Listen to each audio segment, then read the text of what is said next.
तो दोस्तों क्या हो जब आपके कुछ ऐसे दोस्त जो कि आपसे इतना ज़्यादा प्यार करते हैं कि वो आपकी जान के भूखे बने पड़े हैं और वो सभी के सभी दोस्त एक जगह इकट्ठा हो जाए। काफ़ी कॉम्प्लिकेटेड सिचुएशंस होगी ना। बिल्कुल ऐसा ही होने वाला है बिल्टी टीच के अपकमिंग एपिसोड्स के अंदर में, जहाँ पर शोइन के पुराने दोस्त जिसके शोइन के साथ में काफ़ी लोचे लफड़े थे, वो सभी के सभी एंशिएंट रिमेन्स में एक साथ इकट्ठा पहुंच जाते हैं। और इस दौरान सिचुएशन काफ़ी ज़्यादा वहाँ पे कॉम्प्लिकेटेड हो गई और सभी के रिएक्शंस बिल्कुल देखने लायक थे। तो इस पूरे मोमेंट के बारे में जानने के लिए इस वीडियो को पूरा ज़रूर देखिएगा। तो बिना किसी टाइम को वेस्ट किए हम लोग वीडियो को स्टार्ट करते हैं। तो दोस्तों जैसा कि हमने अपने पिछले वीडियो में देखा कि शोएन उसका ग्रुप पहुंच चुका था बीस्ट बोन माउंटेन रेंज के अंदर में, लेकिन वहां जाते ही उसे पता चलता है कि ली जुनजी के साथ में उसका एक लफड़ा हो गया है। Ashwin as a junior pavilion chief होने की वजह से वो उस लफड़े को वहां पर निपटाने के लिए जाता है। अश्विन की पूरी टीम को देखकर ली जुनजी के ग्रुप के वहां पर लिटरली फट के हाथ में आ गई, जिस वजह से वो लोग चुपचाप उस जगह को छोड़ के चले आते हैं। इसके बाद ही शोएन और उसका ग्रुप जब आराम कर देते तब उसी दौरान जियन के ऊपर में एक मिस्टीरियस किलर अटैक कर देता है, लेकिन सही समय पर वहां पर शोएन पहुंच जाता है, जिस वजह से जियन को कोई भी हानि नहीं पहुंचती। लेकिन वो जो हमलावर था वो उस जगह से भाग चुका था। अश्विन बस सोच रहा था कि आखिर उसने जियान के ऊपर में हमला क्यों किया। तभी इसी दौरान ये एपिसोड हम लोग का खत्म हो जाता है। तो अब आगे इसके बाद श्योन वहाँ पे खड़ा होकर उस माउंटेन रेंज की तरफ में देख रहा था जिस तरफ वो मिस्टीरियस अटैकर भागे थी। तभी पीछे से 4 पावरफुल ग्रुप ऑफ पीपल उसकी तरफ में बढ़ते हैं। उनमें से 3 पीक दोजोंग था और एक दोजुन था जो कि उन लोगों को लीड कर रहा था। और ये लोग कोई और नहीं बल्कि 9 सिनेरी डीप ग्राउंड पाइथन वालों के लोग थे। और ये लोग तेजी से श्योन की तरफ इसलिए बढ़ रहे थे क्योंकि उन लोगों को उस मिस्टीरियस किलर की ऑरा श्योन के पास से महसूस हो रही थी, क्योंकि अभी हाल फिलहाल में श्योन ने उसके साथ में 2-2 हाथ किए, जिस वजह से उसके आसपास में उसकी ऑरा अभी भी प्रेजेंट थी। वो चारों जैसे ही श्योन के पास में पहुंचते हैं तो उनका जो लीडर यानी कि जो दोजुन था वो श्योन को कुछ अजीब तरह से घूरता है। और तभी वो महसूस करता है कि श्योन भी एक पावरफुल दोजुन है, जिस वजह से वो वहाँ पे उसके साथ में ज़्यादा बहस नहीं करता और चुपचाप वो उस माउंटेन रेंज की तरफ में बढ़ जाता अपने ग्रुप को लेकर। तभी उसी दौरान श्योन वहाँ पे सोचता है कि अगर मैं एक पावरफुल दोजुन नहीं होता तो ये लोग मुझसे बात नहीं करते बल्कि सीधा मेरे ऊपर में हमला कर देते। इसी दौरान वहाँ पे लिटिल फाइट डॉटर और बाकी सभी लोग भी पहुंच चुके थे। तभी श्योन सोचता है कि आखिर ये मिस्टीरियस अटैकर है कौन जिसने पूरे 9 सिनेरी डीप ग्राउंड पाइथन वाले के ऊपर में एक तो हमला किया, लेकिन साथ ही साथ जियान के ऊपर में हमला किया, जो कि दोनों बिल्कुल एक दूसरे के साथ सिमिलर है भी नहीं। तभी श्योन इस बात को सोचते हुए वो सीधा उस माउंटेन रेंज की तरफ में चला आता है और एक चक्कर मार के जैसे ही वापस आता है तो लिटिल फेरी डॉक्टर उससे पूछती है कि आखिर अभी के हालात कैसे हैं। तो वहाँ पर श्योन एक ऐसी बात सबको बताता है जिसे सुनकर सभी लोग बिल्कुल शॉक में जा चुके थे। वहाँ पर श्योन बोलता है कि वो जो मिस्टीरियस अटैकर जिसने अभी जियंग के ऊपर हमला किया वो कोई और नहीं बल्कि वो वही मिस्टीरियस किलर है जिसने 9 सिनेरी डीप ग्राउंड पाइथन वालों के पावरफुल एक्सपर्ट्स को मारा है, इंक्लूडिंग अ दोजुन। इस बात को सुनकर लिटिल फेरी डॉक्टर वहाँ पे पूछती है कि आखिर जिसने डीप ग्राउंड पाइथन वालों के ऊपर में हमला किया वो जियन के ऊपर हमला क्यों करेगा। तभी श्योन वहाँ पे हंसता हुआ कहता है कि शायद से जियन उनकी जैसी दिखती होगी। तो यहाँ पे जियन इस बात को सुनकर काफी ज्यादा गुस्सा हो जाती है और चिड़चिड़ाते हुए कहती है कि मैं वो गंदे बदबूदार डीप ग्राउंड पाइथन जैसी बिल्कुल भी नहीं हूँ, मैं उनसे बिल्कुल अलग हूँ, मैं एक ड्रैगन हूँ। ऐसा बोलते ही वो थोड़ी देर के लिए शांत होती है, फिर सडनली कहती है उस लड़की की ग्रीन लाइट जब मेरे ऊपर पड़ी तब मुझे वो पूरी तरीके से कंट्रोल करने ही वाली थी, लेकिन मेरे ब्लड लाइन की पावर्स ने मुझे बचा लिया।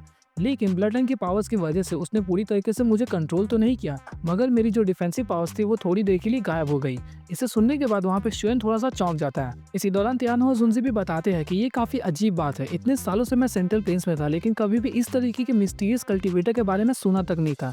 तभी वहीं पे श्योनजांग कहता है कि अगली बार अगर वो लड़की मुझे मिली तो मैं उसका सर फोड़ दूंगा, उसने मेरी ग्रैंड आर्ट को परेशान किया। इसी दौरान श्योन कहता है कि अभी हम लोग को जियांग का थोड़ा ज्यादा ध्यान रखना पड़ेगा, क्योंकि जो लड़की पावरफुल दोजुन्स तक को कंट्रोल कर सकती है या डीप ग्राउंड पाइथन को अकेला परेशान कर सकती है वो कुछ भी कर सकती है। इसे सुनने के बाद वहाँ पे लिटिल फेरी डॉक्टर कहती है कि मैंने ऐसी कई सारी दोकी कल्टीवेटर्स के बारे में सुना है जो कि सोनिक दोकी का इस्तेमाल करके पावरफुल एलिट दोजुन्स के माइंड को कंफ्यूज कर सकते हैं, लेकिन ऐसा कोई भी कल्टीवेटर के बारे में नहीं सुना जो कि उसे पूरी तरीके से कंट्रोल कर सके। तो वहीं पर श्योन कहता है कि इस दुनिया में ऐसी कई सारी मिस्ट्रीज है जो कि अनसॉल्व है और उन्हीं में से ये एक हो सकती है, और डीप ग्राउंड पाइथन वालों ने इसे छेड़कर काफी बड़ी गलती कर दी है जिसका फल उन्हें भुगतना तो जरूर पड़ेगा। इसके साथ साथ वो ये भी कहता है कि 2 दिनों बाद एंशिएंट रिमेन्स ओपन होने वाला है, तो हम लोगों का मेन फोकस अभी फिलहाल के दौरान सोल बेबी फ्रूट होना चाहिए। जिसे सुनकर वहाँ पे सभी लोग इस बात के लिए राजी हो जाते हैं और सभी लोग अपने अपने टेंट में वापस चले गए। ये 2 दिन हाथों से फिसलती रेत की तरह बीत गया और सभी पावरफुल कल्टीवेटर्स काफी तेजी से बीस्ट बोन माउंटेन रेंज के मिडिल की तरफ में बढ़ रहे थे, क्योंकि अब वो दिन आ चुका था जब ये स्पेशल सील खुलेगा। श्योन उसके ग्रुप में प्लान बनाया था कि फॉलिंग स्टार पवेलियन के जितने भी डिसाइपल्स और एल्डर्स है वो लोग यहीं पर रहेंगे और एंशिएंट इवेंट्स के अंदर में सिर्फ और सिर्फ श्योन का ही ग्रुप एंटर करेगा। इसी दौरान श्योन उसका ग्रुप काफी तेजी से बीस्ट बोन माउंटेन रेंज के मिडिल की तरफ में बढ़ रहे थे।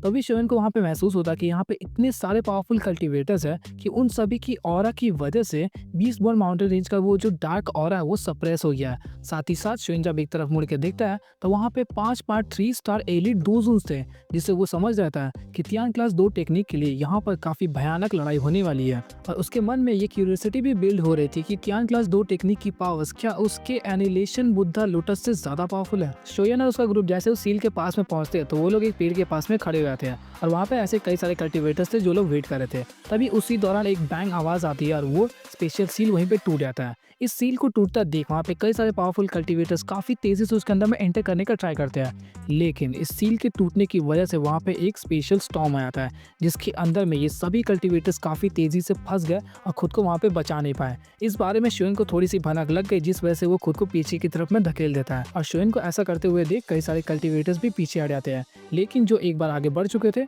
वो लोग वापस नहीं लौट पाए और सिर्फ उनकी चीखें ही वहाँ पे पहुंची। कुछ ही देर में वहाँ पे जो सफेद बोन्स पड़े हुए थे वो सभी के सभी लाल हो गए। जैसे ये स्पेशल स्टॉर्म वहाँ पे शांत होता है तो उसी दौरान शोयन और उसका ग्रुप और ज्यादा आगे बढ़ना स्टार्ट कर देते हैं। जैसे ही वो अंदर जा रहे थे तो कोहरा काफी ज्यादा घना था और उसी के अंदर में उन लोगों को एक एंशिएंट बीस्ट भी दिखाई देता है जो कि उसके अंदर में रेंग रहा था। इसे देखकर शोयन वहाँ पे स्लो हो जाता है क्योंकि उसे पता था कि एंशिएंट इमेंस के अंदर में ऐसी कई सारी टेरिफाइंग एनर्जीज है जो कि उन लोगों की जान तक ले सकती है अगर वो लोग सावधान नहीं रहे तो। थोड़ी देर ट्रैवल करने के बाद ही शोयन उसका ग्रुप एक ऐसी जगह पे पहुंचता है जहां पर कोहरा धीरे धीरे करके कम हो गया और उनके सामने था एक 1000 फीट बड़ा हॉल जो कि इतना बड़ा था कि किसी को भी देख के लग रहा था कि वो एक पहाड़ है और वो पूरा हॉल बिल्कुल रेड कलर का था जिसे देख के काफी ज्यादा भयानक ऑरा फील हो रही थी। वहाँ के आसपास के एक्सपर्ट्स भी उसे देख के बिल्कुल दंग रह गए और इस हॉल को देख के बिल्कुल ऐसा महसूस हो रहा था कि इसे किसी पावरफुल दोषंग ने क्रिएट किया होगा। उस जगह पे पहुंचते शोयन को इस बारे में पता था कि यहाँ पर जितने भी ट्रेजर्स होंगे उसके ऊपर में कोई भी डिफेंसिव पावर ना हो ये तो पॉसिबल ही नहीं है, जिस वजह से शोयन वहाँ पे हर एक कदम फूक फूक के रख रहा था। उसी दौरान शोयन जैसे ही अपने हाथों को बंद करके एक जगह पे खड़ा होता है तो उसे महसूस होता है कि कोई उसकी तरफ में घूर रहा है और जैसे ही वो उस तरफ मुड़ता है तो वहाँ पे एक डिमोनिक लेडी थी जिसने कलरफुल कपड़े पहने हुए थे और बिना पल के झपकाए शोयन की तरफ में एक नजर से देखी जा रही थी। उसके आसपास में कुछ विंड लाइटिंग पवेलियन के लौंडे खड़े थे, साथ ही साथ हेवन डीमन फिनिक्स ट्राइब वालों के। तो अब आप लोग समझ गए होंगे ये लड़की कौन है, ये कोई और नहीं बल्कि हमारी फन किंगर है। हाँ मुझे पता है कि कई लोगों के दिलों के अरमान जाग गए होंगे क्योंकि BTTH के अंदर में फिर से फन किंगर आ चुकी है और चिंता मत करो तुम लोगों में मैं भी इंक्लूडेड हूँ।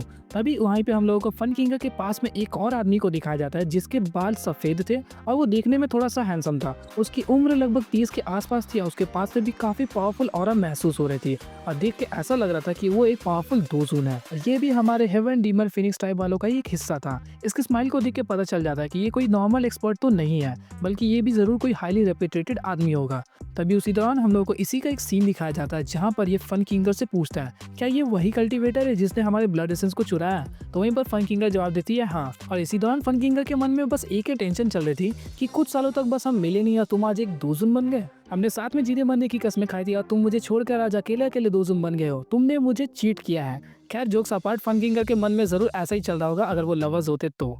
इसके बाद ही हम लोग को फिर से वो आदमी का सीन दिखाया जाता है जो कि पूछता है तुम चिंता मत करो, दोजुन बनना कोई बड़ी बात नहीं है, जैसे ही तुम्हें ब्लड लाइन की इनहेरिटेंस मिल जाएगी उसके बाद तुम काफी आसानी से दोजुन बन जाओगे। और साथ ही साथ जहाँ तक बात रही ब्लड एसेंस की, तो अगर उसने इसे रिफाइन भी कर लिया होगा तो हम लोग अगर इसे एग्जामिनेशन के लिए वापस वहाँ पर ले जाते हैं तब भी हम लोग इसकी बॉडी के अंदर से उसको रिफाइन कर पाएंगे। इस दौरान फन किंगर का चेहरा ऐसा लग रहा था कि वो काफी ज्यादा कॉन्फिडेंट है इस लौंडे के ऊपर में, क्योंकि इसने फन किंगर से पहले ही ब्लड लाइन की इनहेरिटेंस को ऑब्टेन कर लिया। साथ ही साथ ये काफी ज्यादा फैमिलियर है ब्लड लाइन की पावर्स से और तो और ये पूरे हेवन डीमन फिनिक्स ट्राइब वालों के यंगर जनरेशन के अंदर में टॉप 10 में रैंक करता है, जिस वजह से फन किंगर काफी ज्यादा कॉन्फिडेंट थे कि ये काफी आसानी से शोयन से निपट लेगा। इसी दौरान फन किंगर हंसते हुए कहती है कि तुम नरक में आ चुके हो, अगर तुम सेंटर प्लेन्स के अंदर में होते तो शायद से मैं तुम्हारा कुछ भी नहीं उखाड़ पाती, लेकिन अब तुम खुद ही मौत के मुंह में आ चुके हो, जिस वजह से अब तुम्हें कोई भी नहीं बचा सकता। इन मोमेंट्स के दौरान शोयन बिल्कुल कम ही फन किंगर की तरफ में देख रहा था। उसे पता था कि इतनी कम उम्र के अंदर में वो लौंडा दोजुन बन चुका, ये कोई बड़ी बात है नहीं। और तो और एंशिएंट डीमन फिनिक्स टाइप वालों के पास में ऐसे कई सारे पैंतरे हैं जिसकी मदद से